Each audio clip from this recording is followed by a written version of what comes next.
I don't know if it was a wild tall story, but my wife is pregnant with the twins. And Charlie Walk said to me, "You don't know any white people." So Charlie Walk, who was head of promotion at Columbia at the time, says to me, and we were very close, and he says, "You don't know any white people." He goes, "You should go on the road." I said, "Well, I got 2.5 weeks, and then I have to call it quits because my wife's going to be giving birth to the twins." Right? He goes, "Are you going to get a plane?" I said, "I'll get a plane." I said, "I'll do 3 cities a day."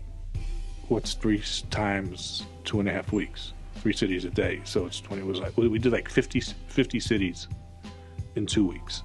Just jumping and visiting crossover radio. And that was the quarter where we did $175 million for the fourth quarter. We had a Wu record, an Exhibit record, a 3-6 Mafia record, MOP record, a Dead Prez record, a Prodigy record, Flex record, and we did $175 million in the fourth quarter. The crazy time of my life, okay, the crazy was towards the end of Loud.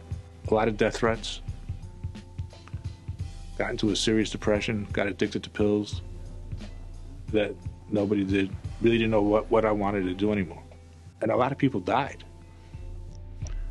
Like, we worked with Pac on his first album.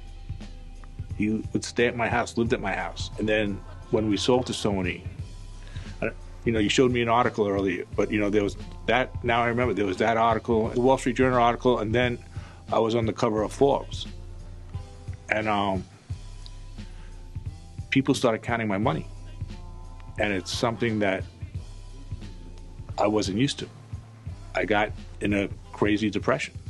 So when I left Loud, I still got in that depression because I was like, man, what the fuck did I do?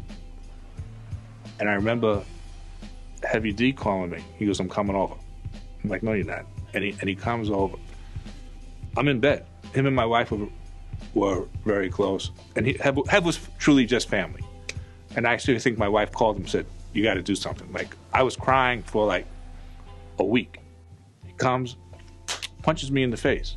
Not out of like anger, and he's like, "Get your ass out of bed. Today's the start of your new life. And this is everything that you dreamed about." He called my dad. My dad came to the house and the 3 of us went to lunch. And the 3 of us, I couldn't stop crying. And the 3 of us, now picture like we're at a restaurant where everybody in the music business is, so it's like, I'm still in my prime, Hev's in his prime, my dad, I think it must have been around my age now, or maybe a little bit older, and we're all hysterical crying. Like, I'm just crying, like, and they convinced me to start SRC Records. So I called Doug Morris, who at the time was chairman of Universal Music Group, and Monty Littman, who was a friend, but we weren't close friends yet. And that's how SRC started.